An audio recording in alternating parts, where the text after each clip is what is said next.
Wrestling has more than one royal family.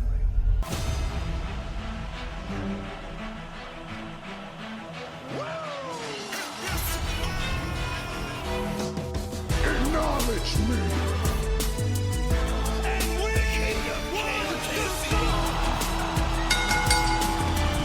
What is up, guys? Welcome back to Wrestling Crossroads. As always, I'm one half Dynamic Duo Twisted alongside Brother Pyro. Hello. And we are recapping Saturday night's main event. Now, I gotta be honest, we kind of thought this was going to be more of like a pay-per-view. This ended up being just like a specialty episode of Monday Night Raw or Friday Night SmackDown, unfortunately. So, with that being said, going into future specialty episodes like this, I don't think we're gonna. No, we're not going to be We're not covering gonna cover it. Only because it is starting to look like, you know, with us having another one in January, that they might be doing this at least once a month, so that adds even more on to our plate for what we have to do. And quite frankly, I think we're a little full because it's still hard to do what we do sometimes. Especially with Baby Crossroads. Yeah, especially with Baby Crossroads. So, at least we got this one out to you. You know, we got to recap the first one. And how long has it been? Like, what, 16-ish years, did they say? That. Yeah. Roughly 16 years. So, without further ado, Brother Power, why don't you get us started? So we open up Drew versus Sami. Really did enjoy this match for the most part. You got to see the story and what each man was out to accomplish. Drew McIntyre is still on the I hate Punk, I hate Roman. Anybody that has stood next to them is on my hit list. Yeah, essentially. And he made it very clear by making target one Sami Zayn. Yes.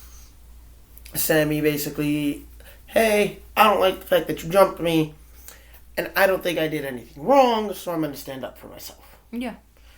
Pretty much how we got here. Sami was able to mount some offense, but Drew did really take care of business. He held on to a good portion of the match, which I stated prior, that's what needs to happen. He needs to make this quick. Mm-hmm. He needs to, really assert himself and build himself back up, now coming back from injury. And you're right around the corner from Rumble, so you want to, You want to look the best. You want to look as good as you can, because you want to be able to have your GM have a spot for you in that match. Yeah, essentially. Picking up the win was Drew McIntyre, Mm-hmm. to the surprise of no one. No, not really. Your grade for this one? I gave it a B. Okay. I think I said it was pretty much exactly what you expected. Nothing more, nothing less. All right. Next match on the card was the Women's World Title match. Liv Morgan defends her championship against Io Sky. Again, this is another match. You got to see how much this meant to Io, which we know that she's been kind of in the hunt for being back to being champion again. Liv Morgan for number 2. Yep, Liv Morgan trying to retain best that she can. I gotta say, there is one part during the match that really caught my eye, and the commentators did comment on about it. Is when Io came with the knee straight to the nose of Morgan. That most women that would have knocked out. No, knocked out, would have broke their nose, something. Yeah. But Liv continued to fight throughout the match. Oh yeah, no, that was great. That shows her resiliency as not just champion, but as a competitor as a whole. Because I get, like you said, any normal competitor or anybody not really prepped to take a hit like that, that's it. End of match. Call it 1, 2, 3. Stick a fork in them. They're done. Yeah. Not much else to say about this match. No other real memorable moments for me. Io did put up a really good fight, but however, retaining. I'm really happy that this went back and forth, and I'm really happy that this match really didn't have a ton of interference. Yeah, no. I don't even think there was any interference, if I remember correctly, because both of them kind of sent their, people to the back, if I remember. Yeah, right away. So this was just plain one-on-one match, which, again, I did like as well. Ultimately, They finally showed she could do something. Ultimately picking up the win, Liv Morgan retains her championship. Your grade for this one? B-. It kind of dragged. It did. Hence there's not much memorable about this. Again, I don't think we're going to have this long of an episode for this one, only because this was more or less just a glorified Again, it was literally just televised like show. a Raw or SmackDown. So. Yeah. Alright, our next match. Next match was a triple threat match for the World Heavyweight title. Gunther, Damian Priest, Finn Balor. Again, Balor wanting to prove that he has what it takes to be champion, something he's failed at in the past. Priest more or less, 1, I want the title that I should have lost back, and 2, screw you, Balor. Mm-hmm. And Gunther just trying to retain overall. Gunther trying to retain and show that he actually is that guy and that he can do it without his victory being tainted. Because that's Balor's point, is you wouldn't be champion without me, which justifiably he does have the right to make that argument. Yep. So this match really was personal, was heated. You got to see a lot of temporary alliances between Gunther and Priest, between Balor and Gunther. Like, it was, but they really were the definition of, I want this for me. They understood every man for themselves. One of my favorite moments in this match, actually, Gunther was going for a pin, I believe. And the way he was positioned, Balor was able to come in, give him a chop to the chest. I don't remember if it was a pin or if it was a submission. Relinquishes the hold, gives one back to Balor. Chop for a chop. Sir, that is not a contest you want with Gunther. No. Ever. No. No, don't do it. No, that's how you end up missing your ribcage. I'm just saying. Gunther's a hard-hitting man. He's a heavy-handed individual. Yeah. And his hand is kind of the size of Balor's chest, anyways. So It might be bigger, but anyway. So one of my favorite. Again, another great thing I can say about this match though is, you really did believe it could be anyone's game, because at one point you really did think Balor had a chance. You thought Priest had a chance. You were really thinking, all right, this is Gunther's time to show why he is the World Heavyweight Champion. No man really phoned it in. And usually you have those moments. yeah. Where you can tell, like, they're kind of half-assing it at this point. But no, they kept up. They kept up the entire time. Heavy hitting. Honestly, after he delivered South of Heaven and The Reckoning, I thought Priest had this in the bag. I really did. I would have been really happy if that was the case. Oh, everybody would have been happy. However, he did not. Picking up the win inevitably by pinning Mr. Finn Balor, was Gunther retaining his title. Again, good match. Really did enjoy it. I'm excited to see what's next for Gunther, because as champion, obviously, there's a whole roster. So I want to know who you think who should be his next challenger.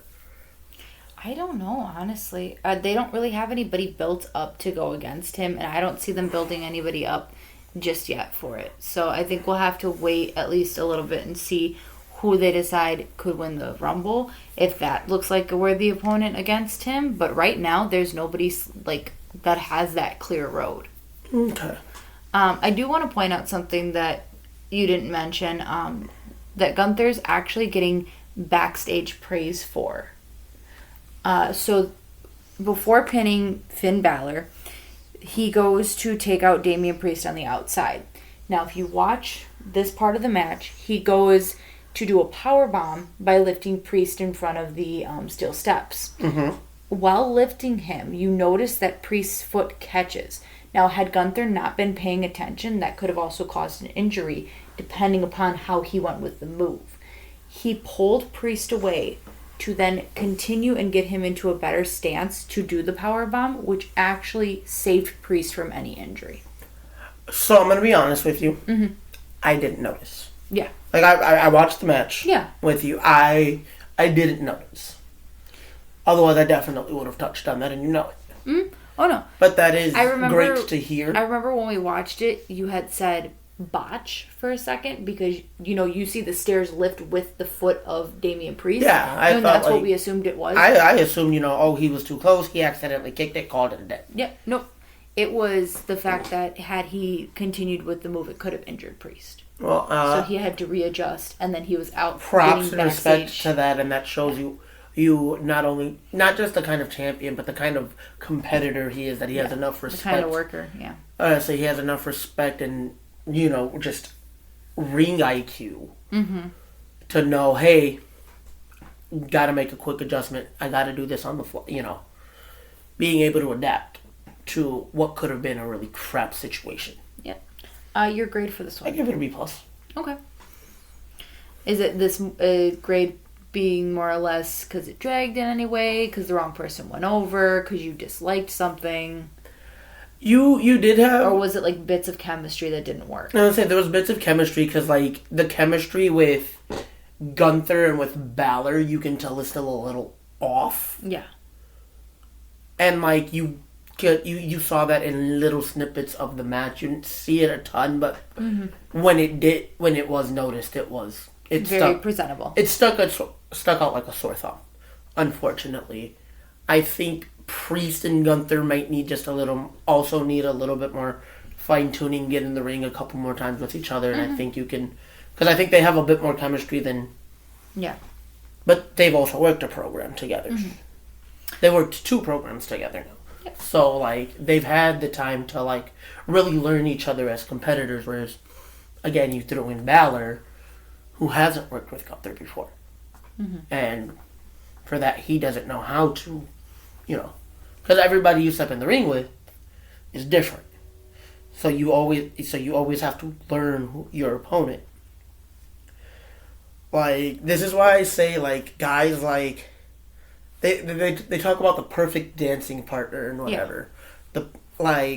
Miz would be at the top of that list. He has great chemistry with everybody, but you can tell he has the work ethic too. I want to learn like how you feel about XYZ during the match. And like, I know he's very much, I'm gonna, get this done, but I also want to make sure everybody's on the same playing field.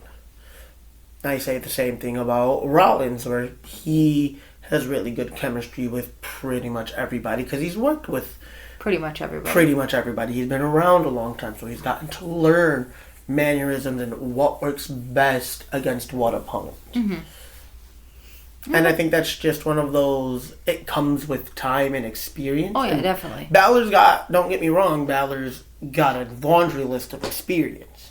He's been around for a while, but he's just not that one that, he can work with every single person. Right, not everybody can work with everybody. That's you have to be like at that.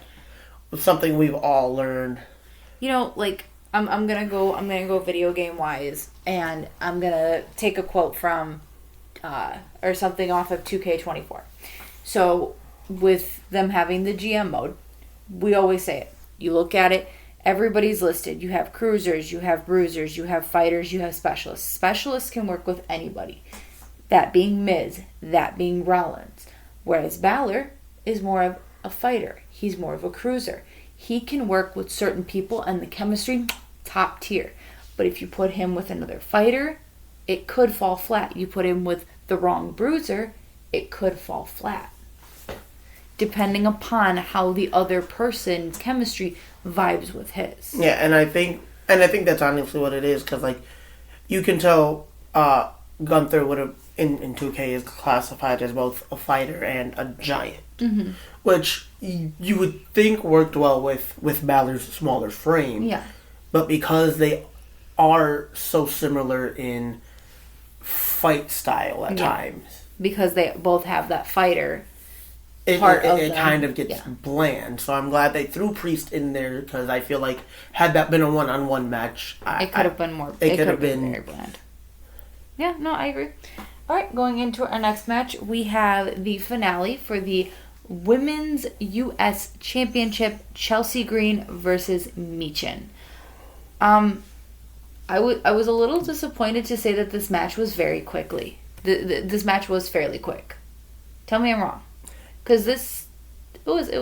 This was probably also the only near perfect match we got on this card. If I'm being honest. For me personally, it did take a couple minutes to get into, both women really showing before the match had started what this means to them. Oh yeah, they took a moment to soak up the moment and realize how big it was. Yeah. The feeling out process at the beginning, granted they've worked each other really well, but I think this was the right two because they do have such strong chemistry. And I think... And it's a little bit of a rivalry renewed, from earlier in the month. I think this is a really good full circle moment for these women. Yeah. I totally agree. Again, to me, a little bit of a slow start once they finally got that soaked in. Then it was really, okay, we're down to business. No interference from Piper Niven on the outside, which Chelsea Green was the only one to have somebody at ringside for her all night. Out of all the competitors that had come down, Chelsea Green was the only one that had somebody at ringside. I say you did have her moments where she did not necessarily interfere, but she checked on. Yeah, she checked on Chelsea. There was a moment where Chelsea, jumped through the ropes and into Piper. There was another moment where, she got up on the ropes for just a quick second, causing a small distraction, but she didn't really interfere much in this match. No, she really didn't interfere and affect the outcome of the match to the degree that she normally does. Yes, which makes me really happy.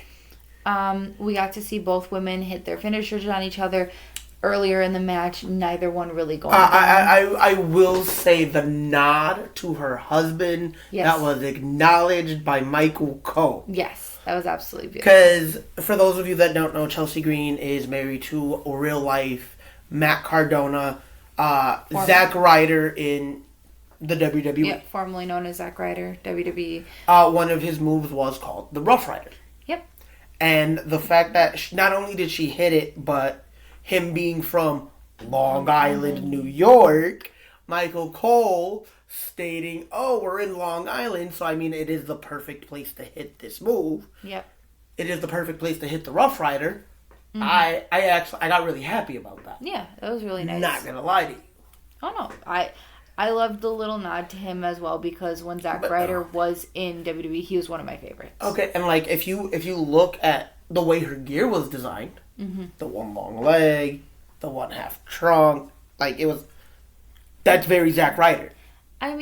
When Zack Ryder was when I was watching, he was just trunks. Yeah, no, there was no one long. No, at one point, there was actually a real good period after the Edgehead days. Oh yeah, when he first got into woo, it was the one long pants and then the other half was. Yeah, you gotta remember, I didn't start watching, actually paying attention to everything until we got into the era of woo with Eve and John Cena being incorporated. So that whole storyline right before he got, was in the wheelchair and got thrown off the side of the stage by Kane. So that's my introduction to Zack Ryder. Yeah, so for the longest time, that was actually okay. Part of his. Yeah, I just remember I know the trunks. And I do love that Chelsea Chelsea gave it her own personal flair, and her entire gear, if you look, was all just herself, her face. Yeah, they pointed that out. It was legit her face, which made me really happy to see. So aside from that, going into the closing moments of this match, I do want to point out how beautiful this was. They go to the top rope, and Chelsea, due to Piper coming up on the ropes, or up on the side of the ring, did take advantage over Michin, and flipped over her, catching her in the unpretty her. Yo, the core strength and absolute athletic prowess. Yes. To pull off Something the like sequence, that. like the way she did so seamlessly, because like that could have been a hiccup at any point. Yeah. But the roll over, like semi-sunset flip style into that was gorgeous. Well done. I want to see her do that again, actually. Picking up the win, making her your inaugural and first ever Women's United States Champion, Chelsea Green. I mean, and now, well deserved. And now the internet is buzzing. Chelsea and Zack Ryder are the first ever married couple to hold the United States Championships together. I love that she won that in her husband's hometown. Mm-hmm. I really hope that he was at least in the crowd for that somewhere. Mm-hmm. Or that he was allowed to come in backstage with her. Because, like, I'm sure he watched it on TV or whatever. They've rewatched this about 1,000 times at this point. But I really want to know if he was able to witness that in person. Because I feel like that would be even stronger for that. Your grade with this one? Oh, that was an A+ match. Okay. Like I said, that is the highest graded match on my card. All right. Take us into. It was so beautiful. Take us into our main event then. But I want to know who you think the first challenger is going to be. Before I get into our main event, picking your brain because you pay such close attention to these women. I'd personally like to see her run it back with Michin. Not necessarily saying that Michin is the one that takes it off of her, but I think I think you give Chelsea a very long reign with this. I was going to say that was going to be my follow-up question after you gave me your answer for first challenger was how long of a reign would you like to see / do you think it will be? I think you give her moment. You give her a Mania moment. She deserves it. She's put in the work for it. Honestly, there isn't a woman on that roster that hasn't put in the work to get there. Whether it be night 1, night 2, kickoff show even. I only say kickoff show because we still do have matches on there. When we haven't had a match on the kickoff show actually in a very long time. Quite frequently for bigger pay-per-views. I was going to say this ain't AEW. But no, like I think whether it be, night 1, night 2, or even on that like weekend right before WrestleMania, you give her that moment. I don't know what the card's going to look like. Yeah, no, nobody knows what that. So you don't know how stacked it's going to be already. So that's but why I would like to see that. her hold it to just past Mania. And then I think the one to dethrone her is her partner. Pipe? Ooh. I think Piper turns. I think you call it and Piper Niven turns. Because they did touch on it on commentary. Piper is upset that Chelsea got to the finals and she didn't. So I think Piper's the one that takes it off of her. I think her first challenger ends up being Michin again because the chemistry's there. I would like to see her and Tiffy go at it. Mm-hmm. I'd like to see that as well, but definitely the one that takes it off of her is Piper. Okay. All right, our main event, please. All right, WWE title, Kevin Owens, Cody Rhodes, and for one night only, we got back the original Winged Eagle belt. I will say, adding Jesse the Body Ventura to commentary on this match was absolutely phenomenal. I loved that we got a true heel commentator for the first time in a while. Because if you pay attention to the commentators now, none of them are clear to one side or the other. Yeah. Corey Graves probably being the closest thing that we have to a heel commentator. But even then, he has his moments. Same with Barrett. But like no true heel commentator. So he provided a really nice refreshness to the commentary team. Is it wrong that I just want, like, for a nice, genuine heel commentator, I just want JBL back? on the commentary table. You know who I wouldn't mind back? I know he works for a different company right now. Yeah. Taz. Taz was really good at being that heel commentator in like the early 2000s. Actually, I think you might have. You would have been when you started watching. You would have been at the end of his commentator career. I remember Taz. Taz was really good at it. Booker was really good at it on the main roster. He's actually doing a really good job of it on NXT. But again, he has some moments where, so he isn't full heel again. But you know, I get it. Or Coach's first run was really good as a heel commentator. All right, take us through this match. Going through this match, you knew exactly what this was going to be. The match started before the entrances were even done. Let's both men wanting the glory of being champion. Both men having a deep-seated hatred for each other. Again, Owens, I want to take away your title because you betrayed me. Cody, I did nothing, but since you want to attack everybody, you know what, we can do this. They questioned a lot of whether or not Owens would, be able to pull the trigger and take advantage of injuries if need be, and you know what, he showed them, I'm willing to go as far as it takes. Nothing really memorable in the early parts of the match, though. No. But then going in, they took out Charles Robinson, I believe, was the original referee? Yes. Okay, so he gets taken out. Ventura talking about how the ref was dumb for not being out of the way, because his job as the ref isn't to stand in front of him, it is to watch but still stand out of the way. He gets taken out. Owens has this match won. Owens has this match won.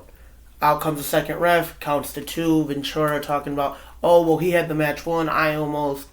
They talk about how he took off the headset for a minute, and he states that he would have done what he did in the last time he appeared on Saturday Night's Main Event, where he was a ref.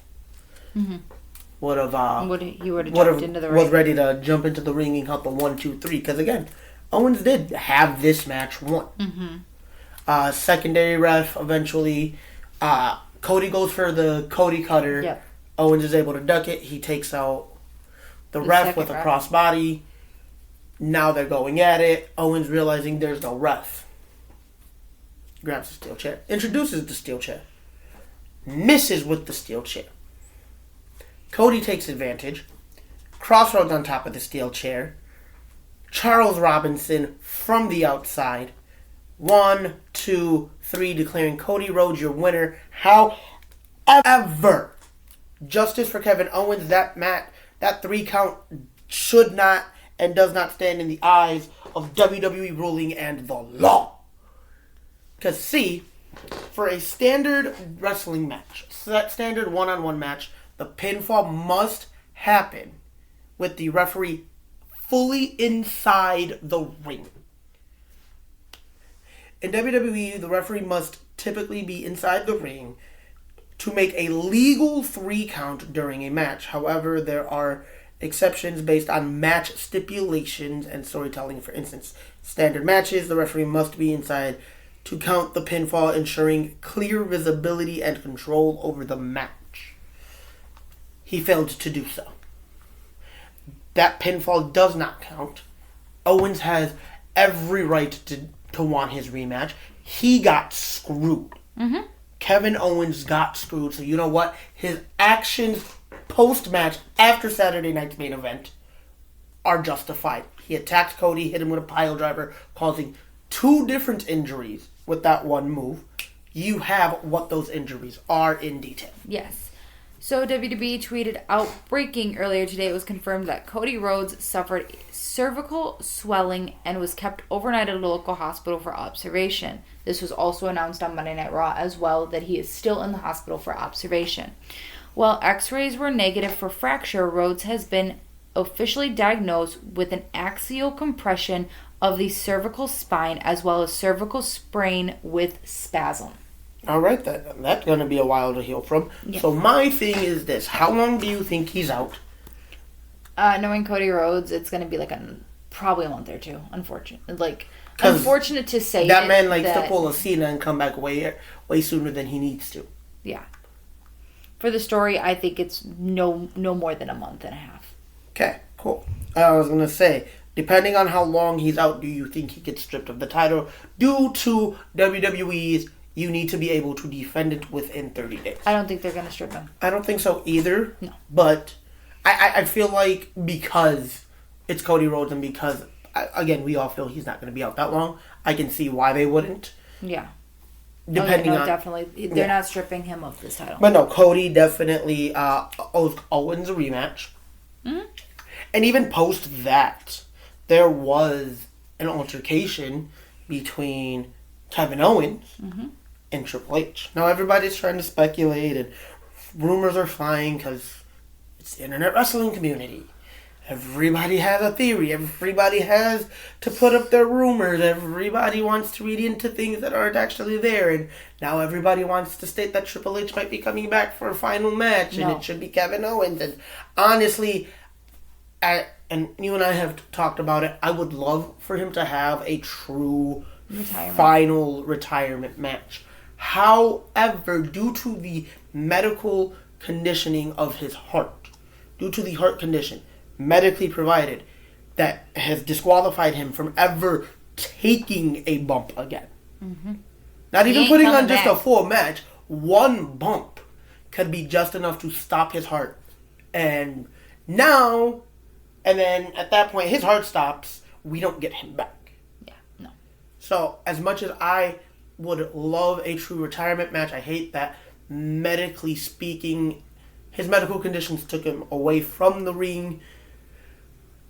Because I am a firm believer in every athlete, whether it's UFC, boxing, WWE, sports as a whole, should be able to retire on their own merit, on their own terms. Mm-hmm. And we've seen it in the WWE before where... You don't retire on your own terms. You don't retire on your own terms. We saw it with Paige. Mm-hmm. We saw it with... Brian. We saw it with Edge. And I remember watching that one because We happily saw it with Christian, even though it never fully came. Yeah, we did. We saw a forced medical retirement with... Corey Graves, with, like you said, with Christian due to too many concussions. Mm-hmm.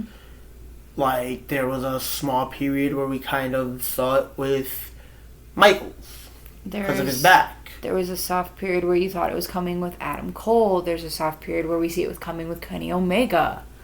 Like, and thankfully, Omega's speaking of Omega, I know, wrong show, but we are actually looking at his return because I believe he's set out a challenge for Dynasty for one of the New Japan guys, but we'll get back into that later. Okay. When, as we get closer to that show. Yes. Specifically. Okay.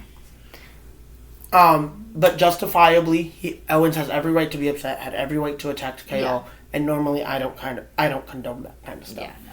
Every Triple H being, the guy in charge, getting in his face, like, dude, what are you doing, essentially? And Owens, kind of, no, I got screwed. I'm taking out my frustration. And again, you see that they're about to come to blows. Yeah.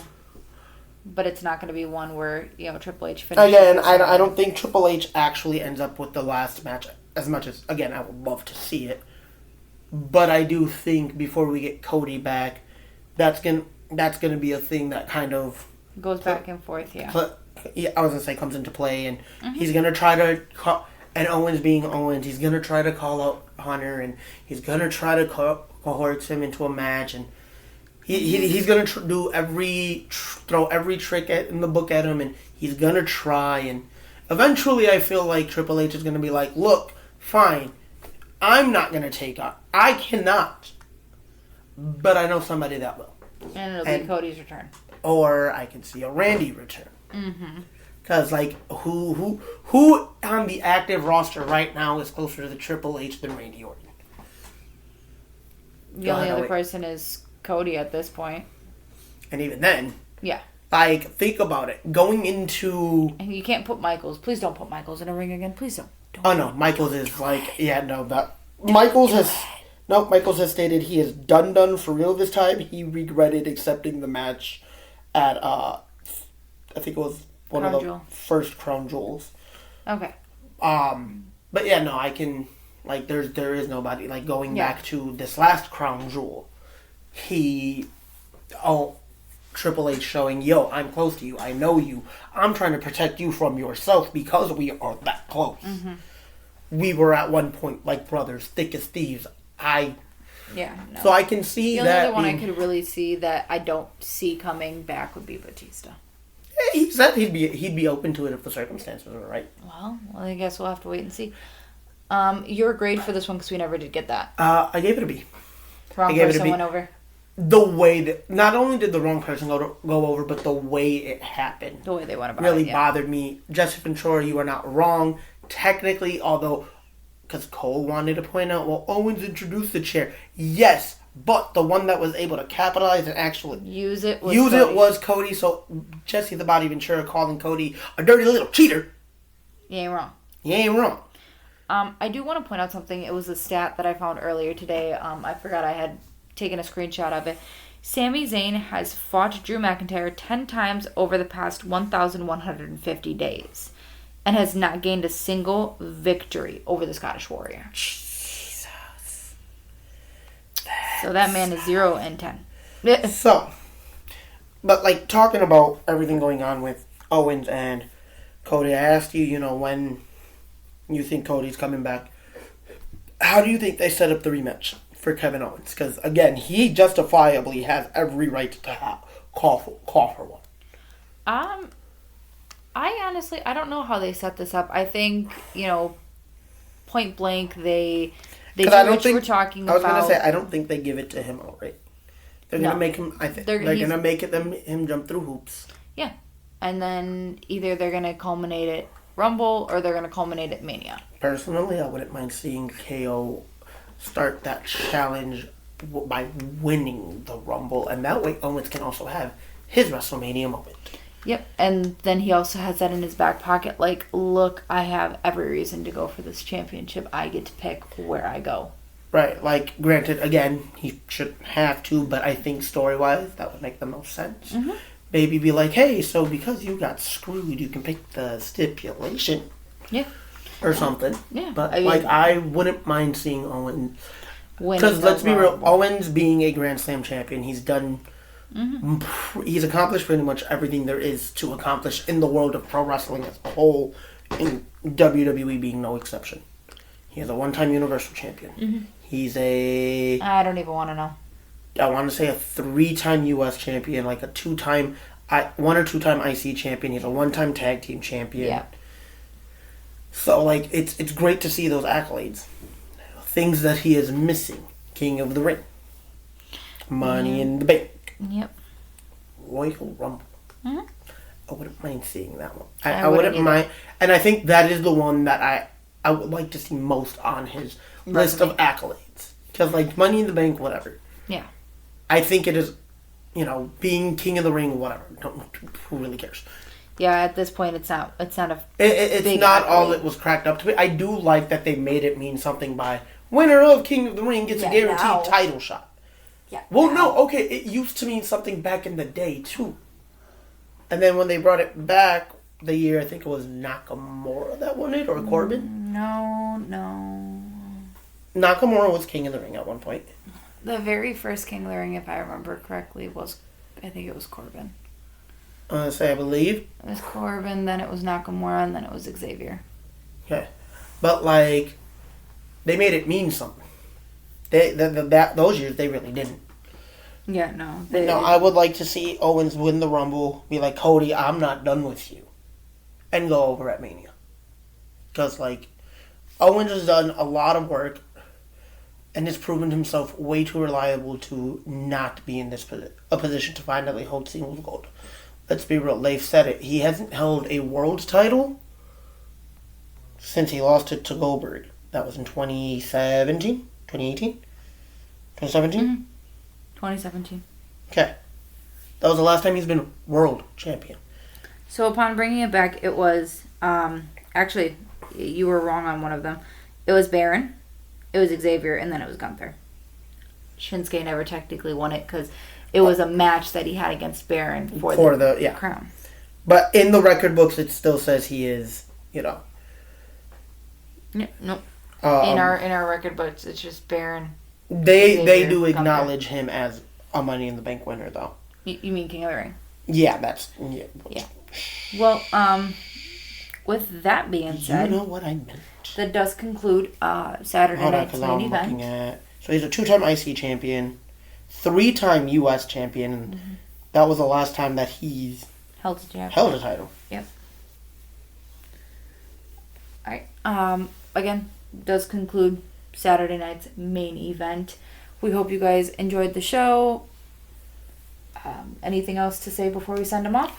We'll see you this weekend for... Is it this weekend or is it next weekend? Oh, no, I'm sorry. It is next weekend. So we'll see you next weekend for World's End. You get a week break from us. Or World's Don't try Collide. to miss us too much for that one. I think it's World's End. I think it is. But with that being said... We'll see you for the next AEW show. We are out. Laters.